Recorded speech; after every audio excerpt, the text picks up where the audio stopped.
Fala pessoal, beleza? Bom, mais um vídeo aí no canal, dessa vez sobre a Selic, que subiu para 2,75% agora, né? Muita gente hoje se questiona se ainda compensa, se ainda continua investindo em renda variável.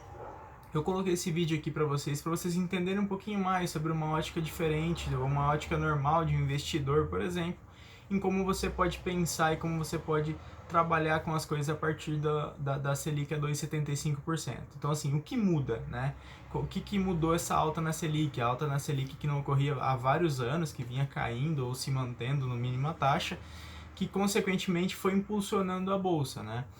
A queda da Selic foi mais forte, inclusive, nesse último ano devido à pandemia, né? A pandemia acabou impulsionando, jogando para baixo a taxa de juros para fim de motivar as pessoas continuarem na parte de renda variável, na parte de consumir crédito. Então, assim, foi verdadeiramente um volume muito grande financeiro que movimentou essa baixa na Selic, né? Acabou trazendo muita gente também a mais para a Bolsa de Valores, fora o auxílio emergencial, que também acabou ajudando muito nesse sentido, né? Então vamos lá, começando aqui, por que subiu? Primeiro, muito simples, né? Controle de inflação. Foi necessário muito a impressão de dinheiro, o Banco Central lá girando, sempre colocando dinheiro na economia, nos Estados Unidos, todos os países aí fazendo muito esse movimento, onde todo mundo já pensou, putz, isso pode dar uma inflação, né? Com isso também a taxa de juros caindo, que motivava o pessoal a pegar um crédito. Agora estamos no movimento contrário, né? O movimento agora é justamente o lado oposto disso. Então isso tende a controlar um pouco mais a economia, controlar um pouco mais a inflação, na verdade, né? E também valorizar o real perante ao dólar. Seria uma maneira de tentar estabilizar um pouquinho essa correlação entre eles. O que muda, por exemplo? Como eu já mencionei em alguns vídeos aqui para vocês, o mercado sempre precifica o futuro. Então, muitas vezes, quando você vê um resultado, uma notícia, alguma coisa saindo, é algo que o mercado já aguardava. O que muda realmente, o que impacta muito forte, principalmente no curto prazo, costuma ser quando o mercado não esperava aquela mudança. E no caso da Selic, o mercado todo já esperava essa mudança desde a última ata do Copom, onde eles tiraram essa trava, que tinha uma trava que não poderia subir, por exemplo, a taxa de juros. Na última eles tiraram essa trava, que liberaria subir se fosse necessário, e todo mundo já aguardava uma alta na Selic, porém de 2,25%, 2,5%. Subiu agora para 2,75%. Isso torna um pouco as taxas de renda fixa um pouco mais interessantes, né? Que 2% a 2,75%. É uma alta em porcentagem, vamos dizer que é relevante, mas ainda assim é uma taxa muito baixa que não vence também uma inflação, por exemplo, no momento.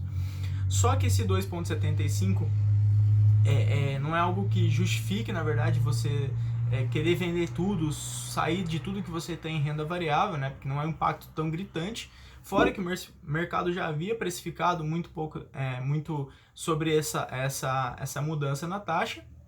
Só que essa alta, inclusive, pode ser um pouco mais protetiva lá para o futuro, né? Que se mantivéssemos a taxa muito baixa agora, pode ser que tivéssemos uma alta muito mais gritante lá na frente, que seria assustadora para o mercado, por exemplo, principalmente visualizando num curto prazo, né? O longo prazo acaba se ajustando pelo curto prazo, mas o curto prazo acaba assustando muito a galera.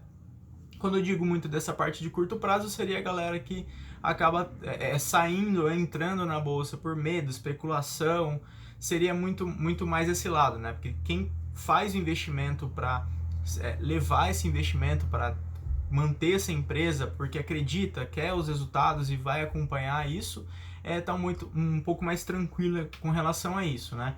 Quanto à renda variável, então, o mercado precificou essas situações, querendo ou não, por mais que fosse um pouco além do esperado, o mercado já havia precificado, então pode haver uma oscilação no curto prazo, por exemplo, de pessoas que falam, putz, foi muito acima do que eu esperava, então eu vou tirar porque eu tô com medo.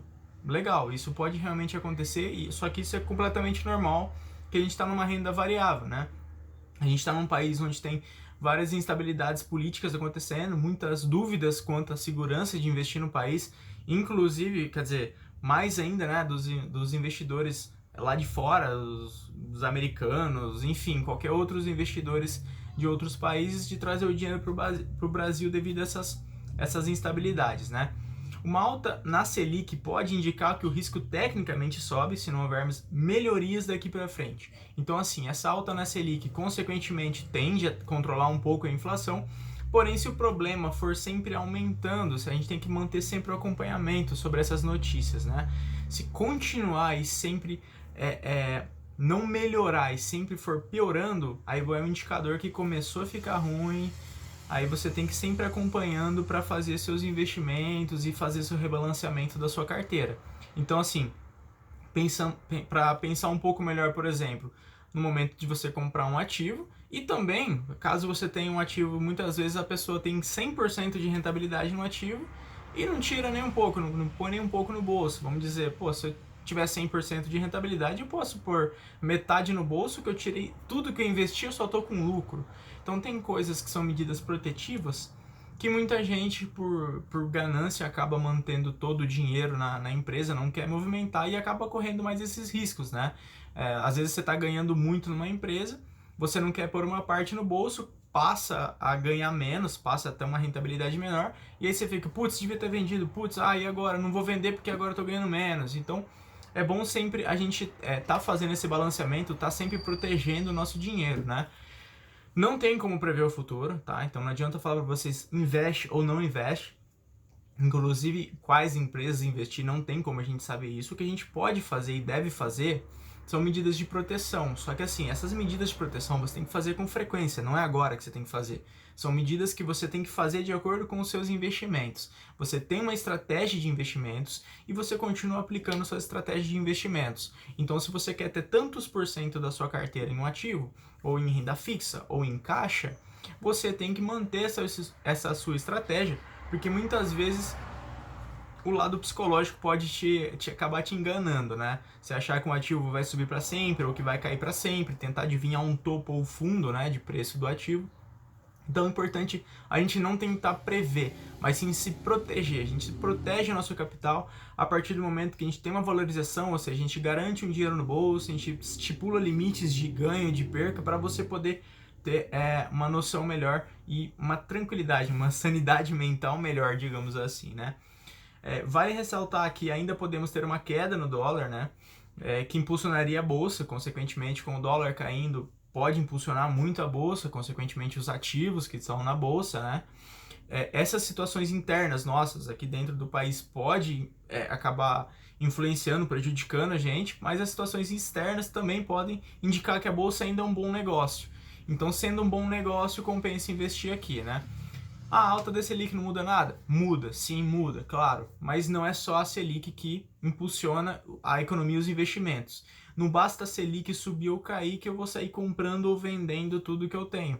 Importante a gente, reforçando novamente, olha risco-retorno, tenha uma estratégia de investimentos, proteja seu capital. Mas assim, as empresas boas, as empresas que continuam tendo resultados, trazendo a grana, distribuindo dividendos, elas teoricamente vão continuar fazendo isso. Se houver uma mudança gritante nas empresas, aí é uma mudança um pouco mais a ser levada em consideração. Agora, uma mudança de 0,75 na Selic em uma primeira alta não é algo que é tão alarmante assim pra gente, principalmente considerando que é uma medida protetiva, né? Bom, sempre a gente tem que investir projetando a parte do futuro, né? Pensando no movimento para frente. E a Selic é sim um ponto de atenção, mas não é um ponto de pânico, é isso que eu quero deixar claro para vocês.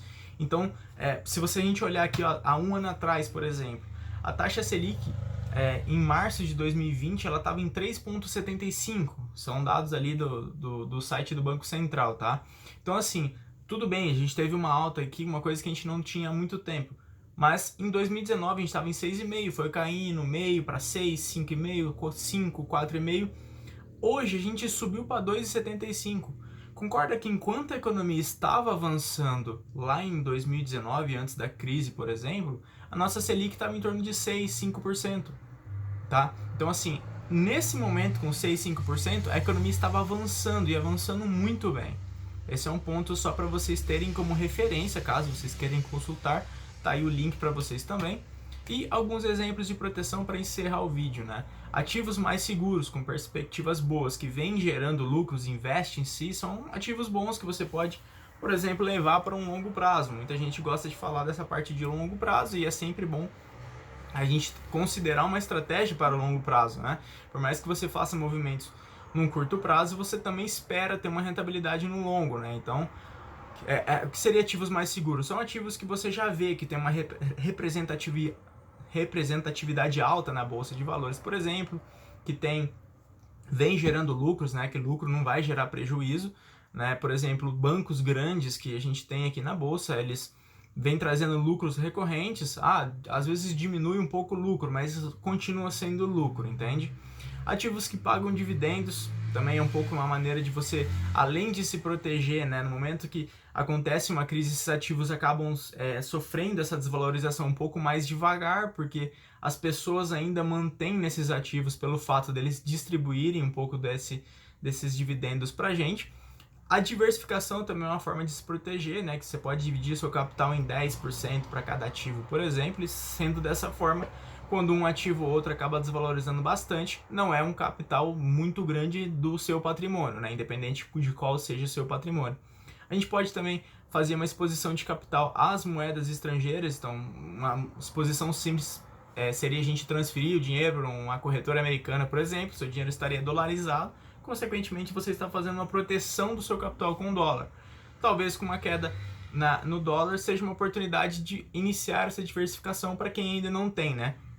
Ao mesmo tempo, essas moedas estrangeiras também a gente pode aproveitar e comprar ouro, prata via ETFs, por exemplo, criptomoedas, e também aproveitar esses momentos que a gente tem uma grana, a gente tem uma rentabilidade boa em alguns ativos, a gente pode tirar um pouco, botar no bolso uma rentabilidade, né, para deixar como reserva de emergência, de oportunidade também, né, caso a bolsa caia, os ativos que você gosta, que você queira, estejam mais baratos, você tem lá o capital para poder fazer o novo aporte financeiro. Então, assim, é importante a gente manter uma estratégia, não se basear simplesmente em qualquer vídeo, em qualquer informação que você vê, porque ninguém vai poder apertar o botão para você. No momento que você tiver uma rentabilidade, na hora que você tiver um prejuízo, por exemplo, é você que vai pagar ou é você que vai receber. Então, esse vídeo aí, pessoal, foi mais para vocês terem uma noção de como é que funciona, várias variáveis que tem no mercado, que a gente tem que ter uma estratégia própria, mas tranquilizar também um pouco para quem fica desesperado com qualquer tipo de notícia que a gente vê pela frente. Beleza? Bom, para quem gostou aí, deixa o like, se inscreve no canal e semana que vem tem mais. Valeu!